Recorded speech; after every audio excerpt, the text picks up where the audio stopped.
Kita berdoa. Kami bersyukur Bapa untuk kesempatan di siang hari ini. Kembali kami akan merenungkan firman-Mu.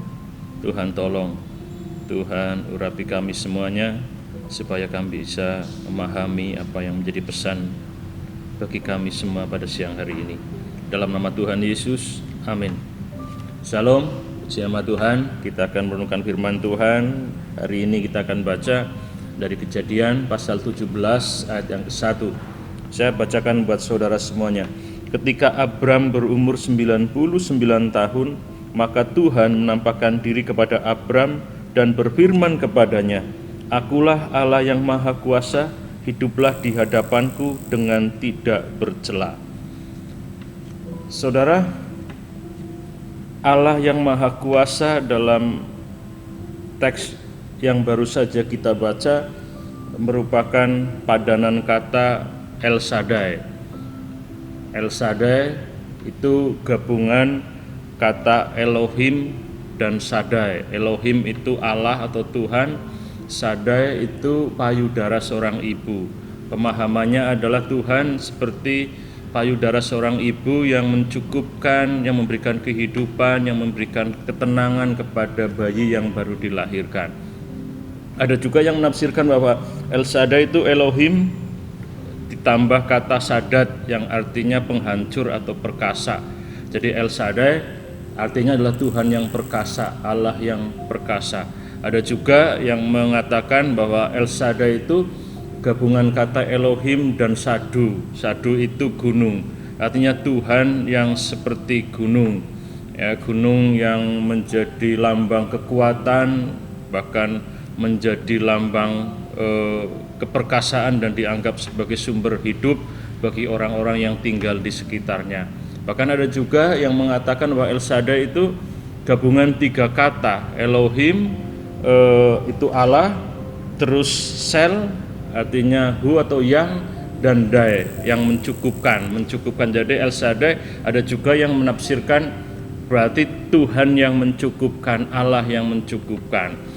Jadi itu arti kata El Shaddai. Kalau kita lihat dalam pembacaan kita, Tuhan memperkenalkan dirinya kepada Abram sebagai El Shaddai pada saat Abram sedang mengalami kebimbangan, kebimbangan terhadap keraguan-raguan, bahkan mungkin bisa dikatakan seperti itu, terhadap janji Tuhan. Itu kenapa Tuhan hadir memperkenalkan diri sebagai pribadi, sebagai Tuhan yang mampu melakukan segalanya, itu Tuhan yang Maha Kuasa. Kenapa saudara? Karena pada saat itu dikatakan Abram berumur 99 tahun. Sementara pertama kali Abram dipanggil oleh Tuhan, kalau saudara baca pasal 12, umur Abram adalah 75 tahun. Dan Tuhan berjanji bahwa Abram dipanggil akan menjadi namanya masyhur dan akan melahirkan bangsa-bangsa, artinya dari kehidupan Abram akan lahir seorang anak yang dari dia juga akan lahir bangsa-bangsa yang besar. Tetapi sampai umur 99 tahun, artinya 24 tahun janji itu diterima dari Tuhan, janji itu belum tergenapi. Itu kenapa Abram mengalami kebimbangan, bahkan keraguan-raguan terhadap janji Tuhan, apakah iya janji Tuhan akan digenapi atau tidak. Kita bisa lihat dalam pasal 16 Abram melakukan tindakan yang salah di hadapan Tuhan, yaitu menyetujui apa yang dikatakan Sarah untuk mengambil Hagar dan memperanakan anak bagi dia. Padahal anak yang dijanjikan Tuhan bukan dari wanita yang lain tapi dari Sarah. Tapi kebimbangan, kecemasan itu yang akhirnya membuat Abram melakukan tindakan yang jelas tidak diperkenan oleh Tuhan. Pada situasi yang seperti itulah Tuhan memperkenalkan dirinya sebagai Allah, Tuhan yang Maha Kuasa. Saudara, saat ini mungkin kita juga diperhadapkan atau mungkin mengalami situasi yang seperti dihadapi oleh Abram.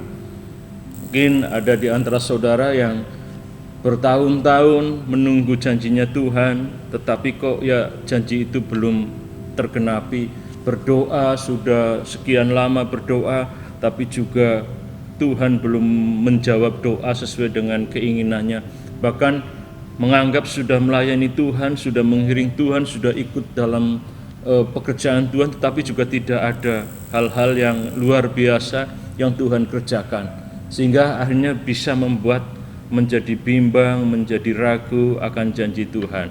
Hari ini firman Tuhan mengingatkan kepada kita, Tuhan kita, Tuhan yang Maha Kuasa, El Shaddai, Tuhan yang mampu melakukan semua hal.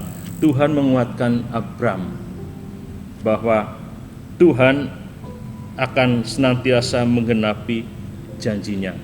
Saudara, bagian terakhir dikatakan, hiduplah di hadapanku dengan tidak bercela. Jadi saudara, ketika kita menyadari, ketika kita memahami, mengetahui bahwa Tuhan yang kita sembah, Tuhan yang Maha Kuasa, seharusnya kita hidup di hadapan Tuhan dengan tidak bercela. Hidup di hadapan Tuhan artinya berjalan bersama dengan Tuhan. Jadi saudara, kalau kita menyadari bahwa Tuhan kita itu Tuhan yang Maha Kuasa, harusnya kita berjalan di hadapan Tuhan, berjalan bersama dengan Tuhan. Nah, ketika kita berjalan bersama dengan Tuhan, seharusnya kita selalu yakin, selalu ada optimisme, karena Tuhan yang Maha Kuasa berjalan bersama dengan kita. Sehingga apapun tantangan, sehingga apapun kesulitan, pergumulan yang kita hadapi, ketika kita menyadari kita berjalan bersama dengan Tuhan, optimis kita pasti akan bisa melewati dan menyelesaikan setiap pergumulan yang ada. Bahkan dikatakan hidup dengan tidak bercela. Artinya kita berjalan bersama dengan Tuhan. Ketika Tuhan ada bersama dengan kita harus memahami semuanya pasti bisa kita lewati karena bersama dengan Tuhan. Ada Tuhan bersama dengan kita, dan Tuhan itu Tuhan yang Maha Kuasa. Tapi di satu sisi yang lain, ketika kita berjalan bersama dengan Tuhan, hidup di hadapan Tuhan, harusnya kita juga menyadari apapun yang kita lakukan, Tuhan tahu itu. Apapun yang kita pikirkan, Tuhan memahami itu. Apapun yang kita kerjakan, Tuhan paham itu. Sehingga harusnya kita menjaga hidup kita tidak bercela di hadapan Tuhan. Kenapa? Karena kita berjalan bersama dengan Tuhan. Jadi saudara, siang hari ini renungan kita El Shaddai, Tuhan yang Maha Kuasa, Tuhan yang mampu menggenapi janjinya, Tuhan yang mampu melakukan setiap rencananya dalam hidup kita. Oleh karena itu, tetaplah berjalan bersama dengan Tuhan.